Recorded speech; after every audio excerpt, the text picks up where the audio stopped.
short dialogue. Directions. In Part A, you will hear short conversations between two persons. After each conversation, you will hear a question about the conversation. The conversations and questions will not be repeated. After you hear a question, read the 4 possible answers in your textbook and choose the correct answer. Question number 1. Did everyone return the evaluation forms? 60 people received them, but only half returned them. What does the woman say about the evaluation forms?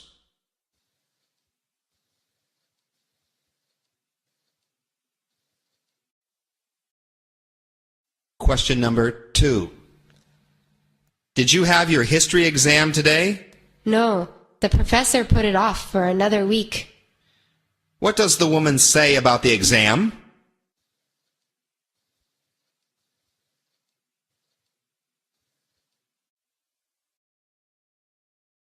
Question number 3. Can we finish this project before closing time? If we work on nothing else. What does the man mean?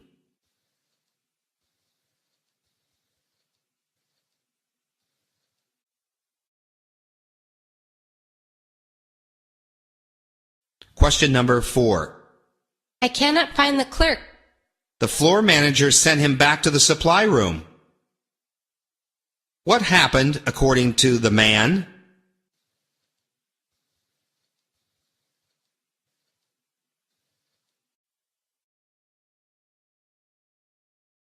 Question number 5.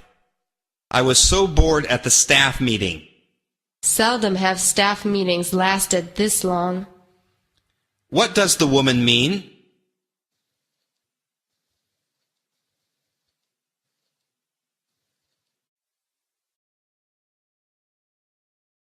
Question number 6. Let's go for a walk in the park. No, not today. It's too cloudy and cold. What does the woman mean?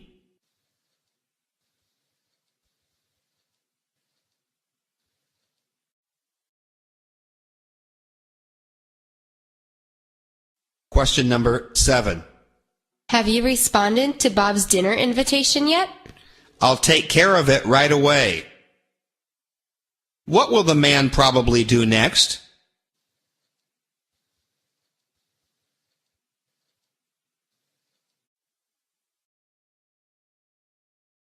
Question number 8. I can't believe what Hannah said to the teacher. Yeah, she really put her foot in her mouth. What does the man say about Hannah?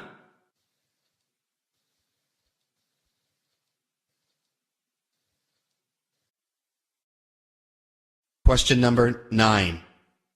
Gary should be here any moment. Then he's coming to the party. What had the woman assumed?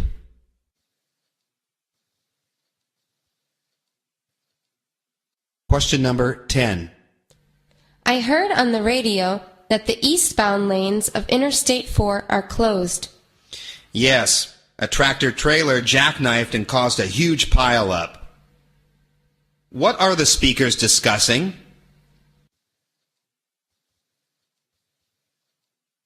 Question number 11. Do you think Paula understands what she's done? She isn't unaware of the trouble she's caused. What does the man say about Paula?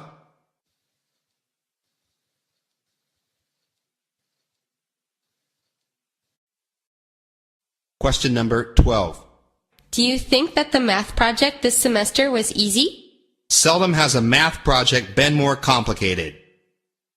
What does the man mean?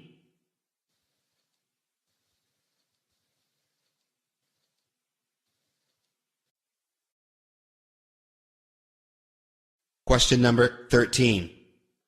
This meal is really delicious. Isn't it? What does the woman mean?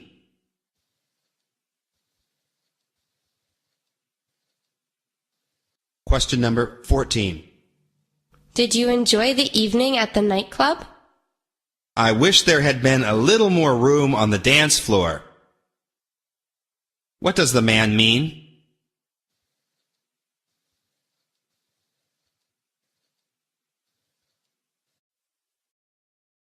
Question number 15. Did you see Sally? Her leg's in a cast. Yes, I know. She told me that she broke her leg skiing in the mountains. What happened to Sally?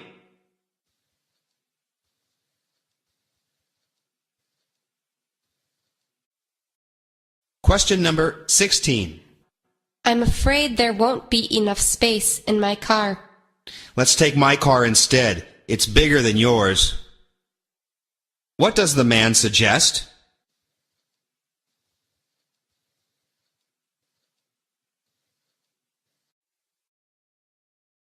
Question number 17. How is Teresa feeling? If she had taken the medicine that the doctor prescribed, she might be feeling a lot better. What does the man mean?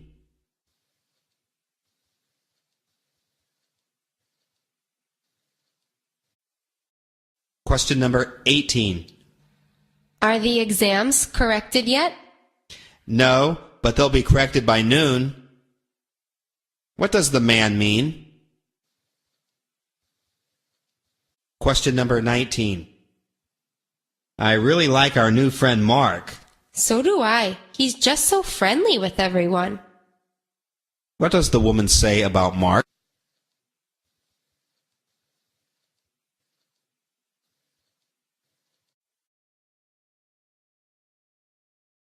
Question number 20. Did Bob memorize every detail in the chapter? He wasn't able to master the lesson. What does the man say about Bob?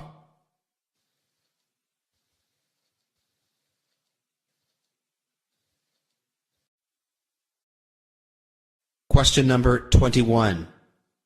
Ugh, this milk is sour. It should be good. The expiration date is 5 days away. What are the man and woman talking about?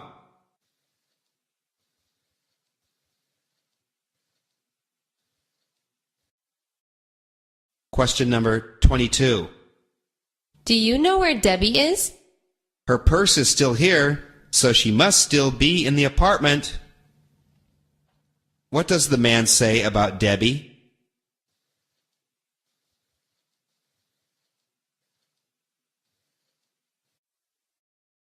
Question number 23.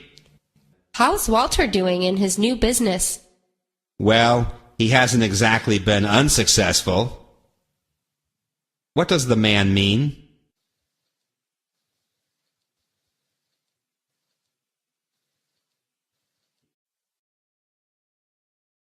Question number 24. How is your boss feeling about his retirement? Oh, he isn't too unhappy to be retiring. What does the woman imply about her boss?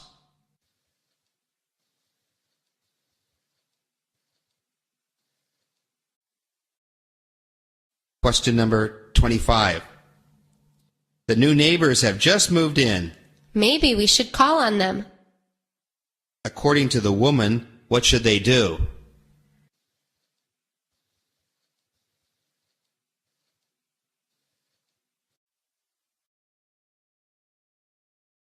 Question number 26.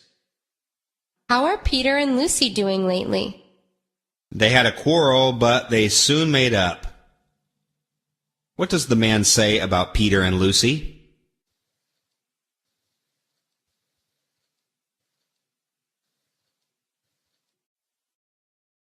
Question number 27. What's the problem? Were you offended by what I said? No, I just got up on the wrong side of the bed this morning. What does the man mean?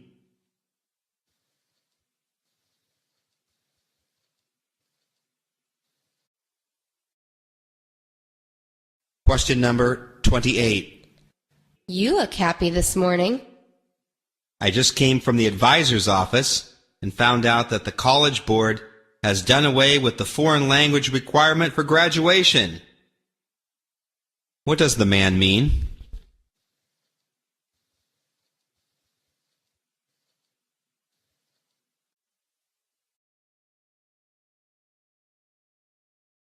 Question number 29.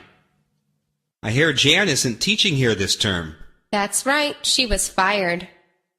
What does the woman say about Jan?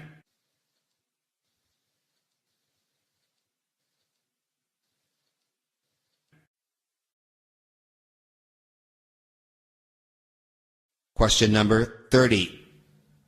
Will the students be able to get hold of the books that they need? The librarian had them reserve the books for 2 days. What does the man mean?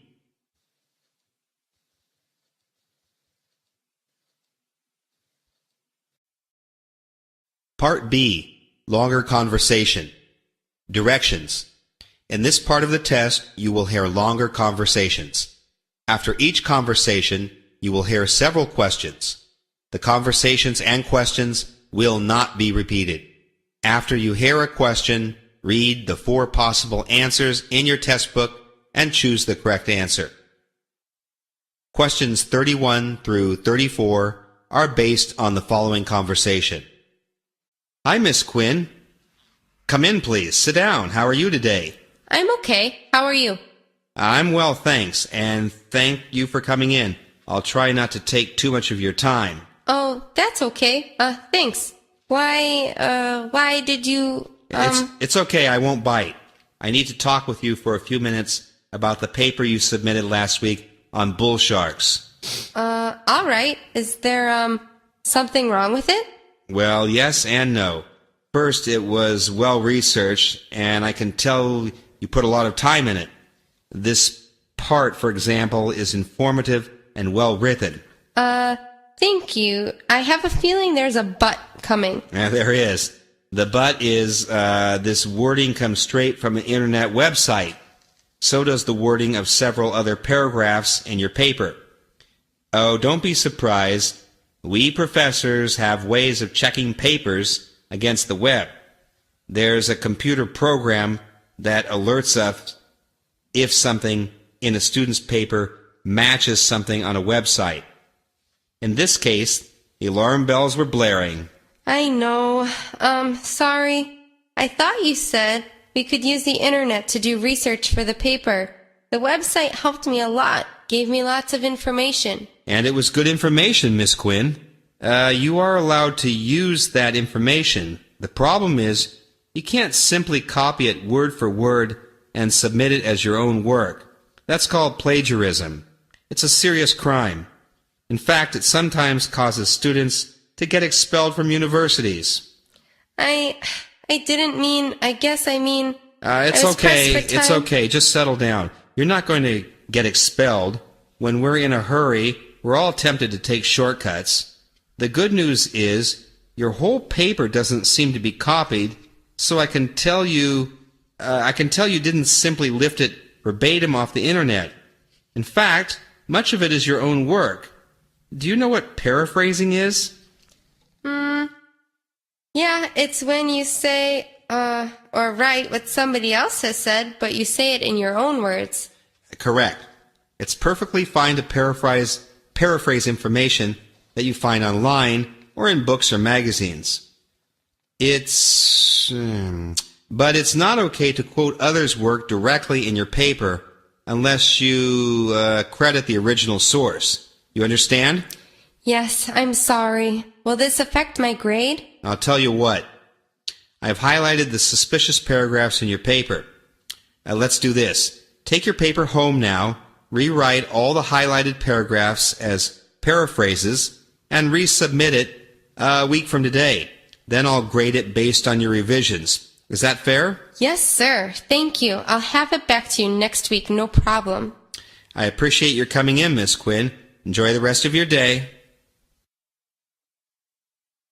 Question number 31. Why did the professor ask to see the student?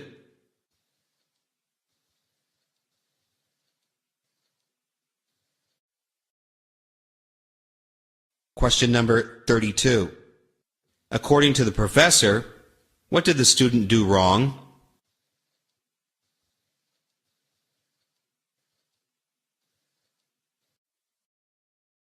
Question number 33. What does the professor imply when he says this? It's okay, I won't bite.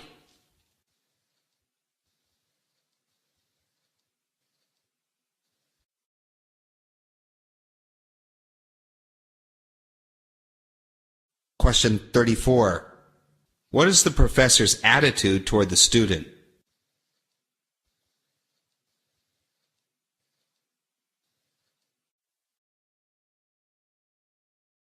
Questions 35 through 38 are based on the following conversation. Hi, can I help you? Yes, please, if you have time. I'm Mary Jane Turner, and I'm signed up for Literature 220. I just wanted to get clear on the grading system. I'm still not sure how it works. Sure. It's pretty straightforward, really.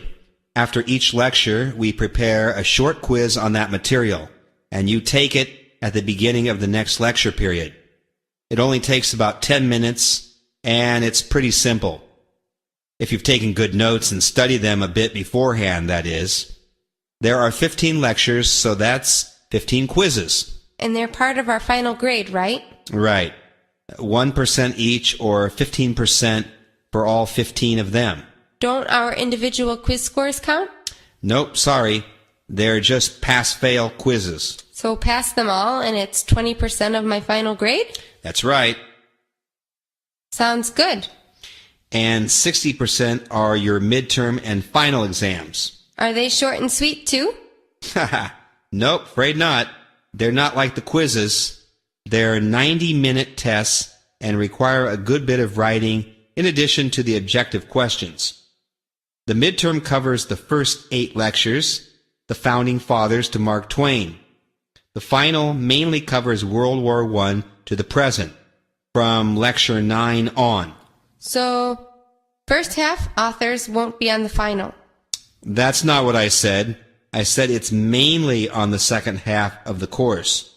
Professor Adler will be keeping you honest with a few questions about American literature before the First World War, too. I see. And they're 30-30?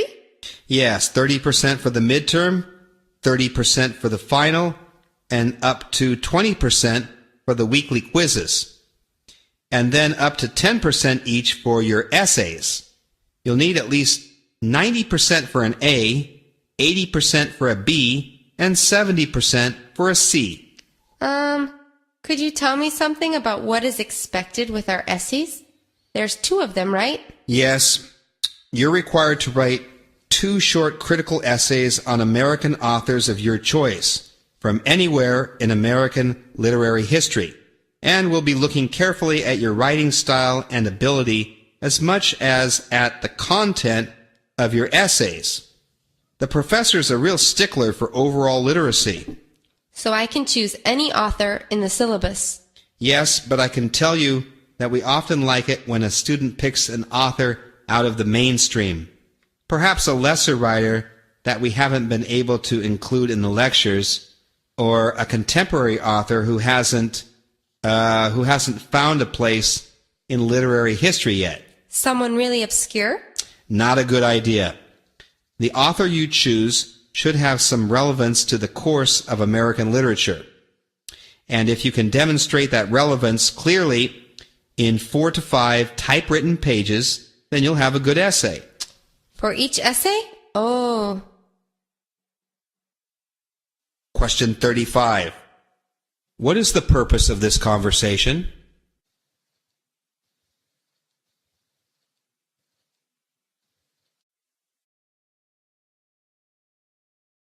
Question 36. If the student passes all 15 quizzes, how much of her final grade will they represent? Question 37. Why does Mary Jane say this?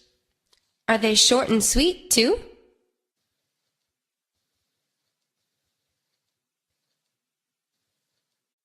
Question 38. What will Mary Jane probably do?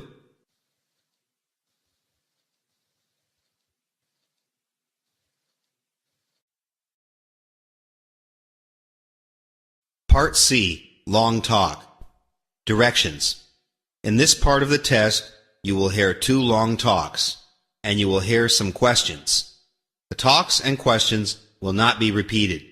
After you hear a question, read the 4 possible answers in your test book and choose the correct answer. Questions 39 through 44 are based on the following lecture. Good morning, class. It's a beautiful spring day outside, isn't it? We'll soon be seeing the first robin of spring, and so it's a perfect day to begin talking about migration. Migration is the main strategy that animals have for avoiding adverse environments and taking advantage of rich environments. Of course, there are other strategies too, like hibernation, for example. But, far and away, the most common way for animals to escape poor conditions and get to better ones is by migration, a mass journey from one place to the other. Now, there are all kinds of migrations, but the most familiar one is the sort that our robins will be experiencing, a seasonal, latitudinal migration. In the fall, the birds will fly south, and in the spring, they fly north again. In the southern hemisphere, of course, this works in the opposite direction. In both hemispheres, migrants move toward the equator when the earth chills and toward the poles when it warms. This is the way that species have been able to colonize, to use those subpolar resources that are seasonally difficult to access, that are unavailable to many living things for half the year. Birds are certainly the most conspicuous latitudinal migrants, and they're also the most awesome. Most famously, the Arctic tern, which is a small seabird, migrates from one pole to the other, all the way from the Arctic subpolar region to the Antarctic subpolar region, and back again, annually. These birds travel roughly 70,000 kilometers a year. Another kind of seasonal migration is altitudinal migration, which is where animals move vertically rather than to a different region of the earth. They go up the mountain in the spring and down it in the winter. The Dall sheep of the American Rocky Mountains are good examples of this. In the spring, they follow the melting snow up to higher elevations, where they can feed on fresh plant growth and be safer from enemies. And then, in the fall, when the snow begins to cover the mountain tops, they work their way back down to lower areas that are free of snow and more protected from the elements. In regions with irregular climate patterns, some animals are nomadic. That is, they just kind of wander around from one area to another as, for instance, the rain brings fresh plant growth to these different places. The gnus, antelopes, and other grazing animals of East Africa do this, wandering around the famous Serengeti Plain to where grass is greenest. Now, such migrations are undergone in search of food and water, but there are also reproductive migrations, where the purpose is to find a habitat that is safe and secure for the young. This accounts for migration, for instance, of gray whales, who leave the food-rich waters of the North Pacific and travel to the protective waters of the Gulf of California to give birth. Some animals, like our Arctic tern, travel thousands of kilometers a year, and the most amazing thing is that many of them arrive in very specific places, in almost the same place year after year. How do animals do that? How do they navigate great distances so accurately and with just the right timing? Well, the answers seem to be multiple. Some migrants just seem to follow coastlines and mountain ranges and other landmarks, which is what many of the North American songbirds seem to do. Following well-established flyways down both coasts and along the Rocky Mountains and along the Mississippi River, and they either remember them or they are genetically programmed to recognize them, or, more likely, a bit of both. Other animals use their other senses to help them get where they're going. Research has revealed that our salmon are able to recognize the fine differences in the composition and concentration of the waters flowing from different sources, so that for the salmon, Each little stream has its own unique flavor, and they can follow that flavor all the way up the river to their birthplace. Other migrants have evidently evolved very sophisticated navigation systems that use the sun and the stars, or use day length or polarized light, or even use the Earth's magnetic field as timers and direction finders. Studies of loggerhead turtles, for instance, have shown that their hatchlings can sense the strength and direction of this geomagnetic field and use it when they first put to sea to follow the traditional routes of their parents. But we still have a lot more to learn about these mechanisms and about the evolution that has created these ways of species success in a harsh world. The earliest recorded observations of animal migration were over 3,000 years ago in the works of Aristotle and Hesiod, but we have still just begun to fully understand the migratory urge.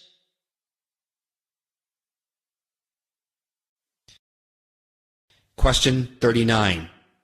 Why does the professor mention the weather at the beginning of his lecture?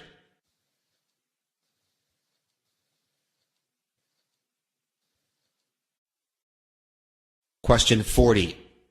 How has the professor organized her presentation of migration?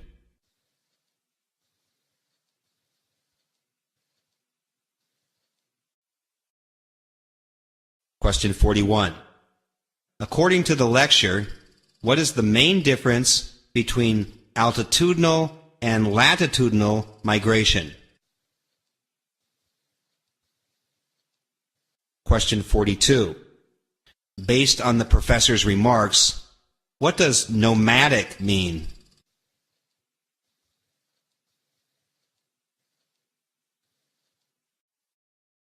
Question 43. Which is not included as a method of animal navigation?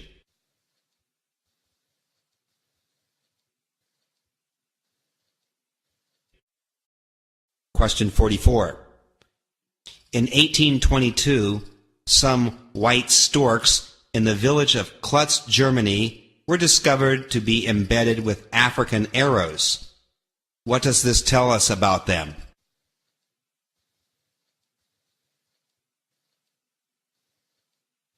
Questions 45 through 50 are based on the following lecture. Birds use communication for a variety of reasons: to repel other birds, to attract other birds, to find family members, and to alert other birds to danger. They communicate with each other in unique and fascinating methods, which include singing, dancing, and strutting. Biologists have only recently begun to understand the implications of some of these interesting behaviors. Verbally, birds make noises that scientists label calls and songs. Types of calls are cheeps, honks, squawks, chirps, and tweets. Now, most birds make only a single call, but some birds, known as songbirds, are able to craft more complex tunes. In recent years, biologists have used tape recorders to better analyze bird noises and study other birds' responses to them. They have discovered that single calls communicate simple messages, such as, "Here I am," or "Watch out for that hawk." Songs, on the other hand, are performed, or usually performed, only by males, and only for one or two specific reasons: to defend territory or to find a mate. In one experiment, scientists removed all the male birds of one species from a certain area and replaced them with tape recordings of their songs. Other males from that species heard the recordings and wouldn't enter that area. Biologists have also discovered that male birds will sometimes have a singing duel to determine which one gets the best territory. One bird will sing and then the other will answer with the same song or a similar one. This counter-singing will go back and forth until one bird wins, though no one yet knows how the champion is determined. Kind of like an avian American Idol, huh? Okay, in another experiment, biologists put dummies of one type of bird in a field. Half of the dummies played a recorded version of that bird's mating song, while the other dummies were kept silent. Female birds flocked to the singing dummies and ignored the quiet ones. I guess girl birds don't go for the strong, silent type.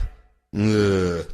Although female songbirds don't usually sing, they will sometimes imitate a male's song to signal to their mate that a predator is coming. The male will think another bird is encroaching on its territory and hurry back to protect its nest. Biologists know that baby birds make a cheeping sound to indicate to their parents that they are hungry or hurt, a behavior that they term begging. Different kinds of birds beg with higher or lower frequencies depending on the location of their nests. Birds with nests in trees beg louder, using a lower frequency, because they have less worry of attracting predators. Birds with nests on the ground beg with a higher frequency that doesn't carry the sound as far, because they are more vulnerable to a predator's attack. Begging birds compete for their mother's attention, to be fed first or to get extra food or care. Usually a baby bird that has had enough to eat will quit begging loudly. However, biologists have recently found that this is not always the case. New studies indicate that parents often give more food and attention to the most persistent beggars, the youngsters who cheep longest and loudest. Ironically, human babies often exhibit the same kind of behavior. We call it whining. Question number 45. What is the main topic of the lecture?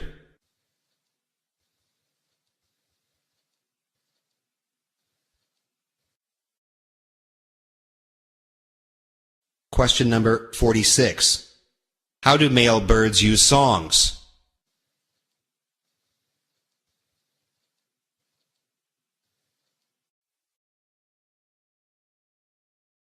Question number 47. Why does the professor discuss an experiment with dummies?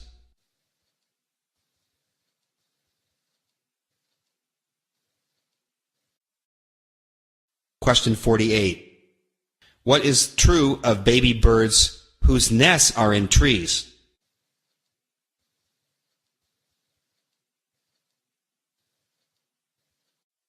Question 49. What does the professor imply about the birds' communication?